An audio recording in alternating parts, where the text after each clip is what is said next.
अमरावती शहरातील रेल्वे उड्डाणपुलाला 125 कोटींचा निधी मंजूर करण्यात आला असून नादुरुस्त उड्डाणपूल पाडण्याला अखेर सुरुवात झाली आहे। 7 महिन्यापासून वाहतूक बंद होती। वर्षभरानंतर नवीन रेल्वे पूल तयार होणार आहे। याच ठिकाणाहून आढावा घेतलाय लोकशाहीचे प्रतिनिधी सूरज दहाट यांनी।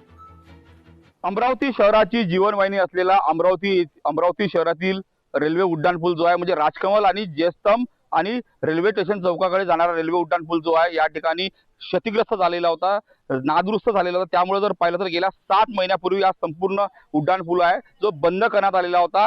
या ठिकाणी कुठल्याही प्रकारे वाहतूक या ठिकाणी राहू नये, कारण का वाहतूक जर असला तर हा पूल कदाचित पडू शकतो अशी भीती या ठिकाणी व्यक्त करण्यात आली होती। त्यामुळे 7 महिन्यापूर्वी हा पूल जो आहे बंद करण्यात आलेला होता। खऱ्या अर्थानं जर पाहिलं तर दोन्ही बाजूला ही संपूर्ण भिंत या ठिकाणी बांधण्यात आलेली होती। मात्र जर पाहिलं तर गेल्या 7 महिन्यानंतर जर पाहिलं तर रेल्वे उड्डाणपुलासाठी राज्याच्या अर्थसंकल्पामध्ये तब्बल 125 कोटीची या ठिकाणी मंजुरी करण्यात आली। त्यामुळे नव्याने हा संपूर्ण पूल बांधण्यात येणार आहे। मात्र जर पाहिलं तर गेल्या 7 महिन्यापासून संपूर्ण हा रेल्वे उड्डाणपूल बंद असल्यामुळे अमरावती शहरामध्ये वाहतुकीची मोठी कोंडी झालेली होती। त्यामुळे नागरिकांना मोठा त्रास सहन करावा लागलेला होता। मात्र पुन्हा एकदा राज्याच्या अर्थसंकल्पामध्ये हा संपूर्ण उड्डाणपुलासाठी 125 कोटी मंजुरात आली आणि पुन्हा एकदा हा रेल्वे उड्डाणपूल पाडून नव्याने बांधण्यात येणार आहे।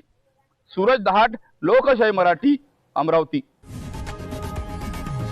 लोकशाही मराठी ऐका, पहा, जागरूक रहा।